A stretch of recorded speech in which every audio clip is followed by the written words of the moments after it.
Welcome, friends. Well, the Star Trek news is finally starting to come out of San Diego Comic-Con, and at the risk of algorithm self-deletion, I'm going to cover these in separate videos, mostly because the other news that's come out involves videos, which I have a hunch YouTube and or Paramount or whatever are going to have issues with me showing. So this one right here coming from Variety, but again, this is from SDCC, the Star Trek Academy show, which has already added so many cast members, is finally confirming something everyone and their grandmother pretty much already knew, and a couple of surprises. Those being, they're adding Robert Picardo, put a pin in that, Tig Notaro as series regulars, which doesn't mean necessarily they're going to be main cast in every episode.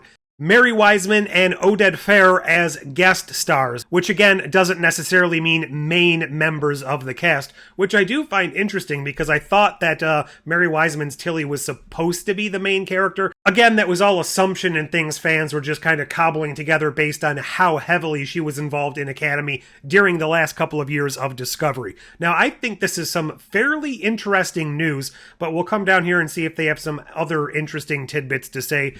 Tig Notaro, obviously from Star Trek Discovery, Jet Reno was her character. Robert Picardo from Star Trek Voyager, but as most people are probably currently familiar with, his reappearance in Star Trek Prodigy. So as we continue reading, yes, they're going to reprise their roles of Jet Reno and the Doctor. Again, I said put a pin in that about Robert Picardo because I have thoughts and they aren't necessarily clarified by what they're saying here.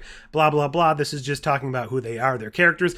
Admiral Charles Vance. By the way, I kind of didn't even remember his first name was a Charles, so guess that's more character development than I retained from him. He was a pretty good character, but he never really got his own time to shine. He was mostly just there to pass on information to Michael Burnham and the crew and kind of head things up in Starfleet, eventually to be overtaken by President Rillick. It was nice to see him not fall into that trap of a bad admiral. He retained most of these Starfleet ideals. Similarly, Tig Notaro was kind of like a glorified cameo who would kind of show up, throw a little bit of quirky or insane exposition at us, and then not really have much more to do with that episode. That was especially noticeable in the final season of Discovery, where it was just like, we need somebody to give us the information in order to find this next clue.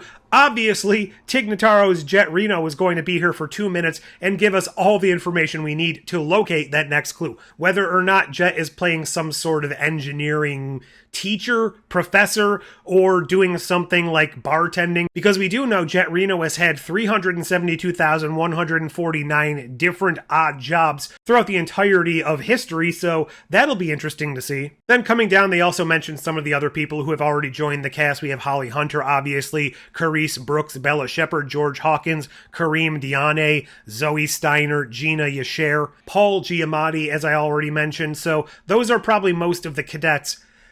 It doesn't appear that there is much more down here to look at. Oh, actually, sorry, there is. It just took a moment to load because my computer is an actual potato. The announcement of the Legacy characters' return was made by executive producers and showrunners Alex Kurtzman and Noga Landau during the Star Trek Universe panel at San Diego Comic-Con. They also debuted a touching video of the young actors playing the cadets. Haven't seen that. Not going to include that here because, honestly, the main meat of what I wanted to talk about here is the returning characters.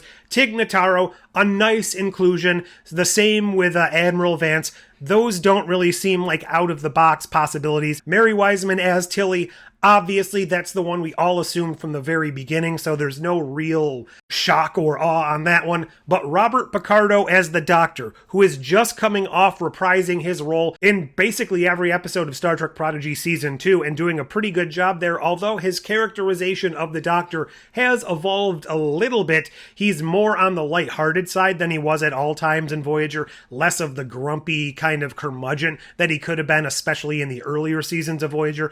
Curious to see if that carries over. However, I am personally going under the assumption he will not be playing the original main EMH. Here's my wild ball out there theory.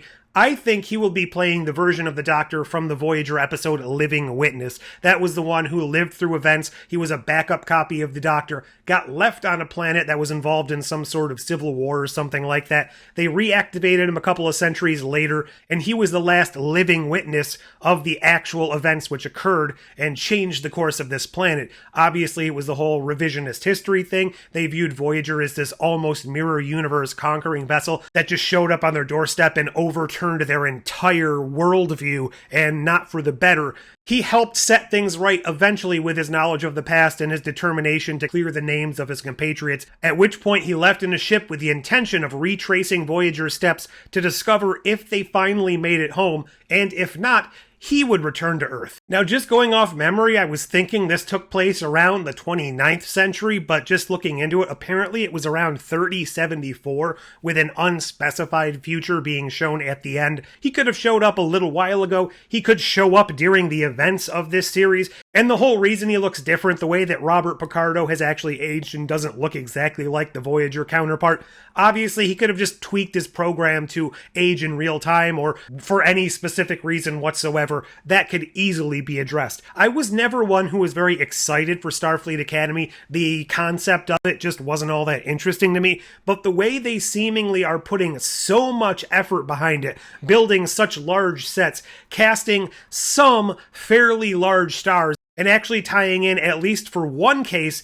a very prominent legacy Star Trek actor, it seems like they're really pulling out all the stops for what I originally assumed was just kind of a throwaway CW teen angst level type of show, but they definitely seem to be putting more behind it, so I am cautiously optimistic to see what they can pull off here. I 100% believe they're going to start bringing in as many legacy Star Trek actors as they can as instructors of the Academy. They even laid out that whole path forward in the last season of Discovery with Culber's, wow, this holographic technology which could basically recreate somebody from your own memories of them has to be a backdoor introduction to be able to bring these legacy characters in for whatever purpose they need. Probably Jonathan Frakes as Riker, if we're all being honest here.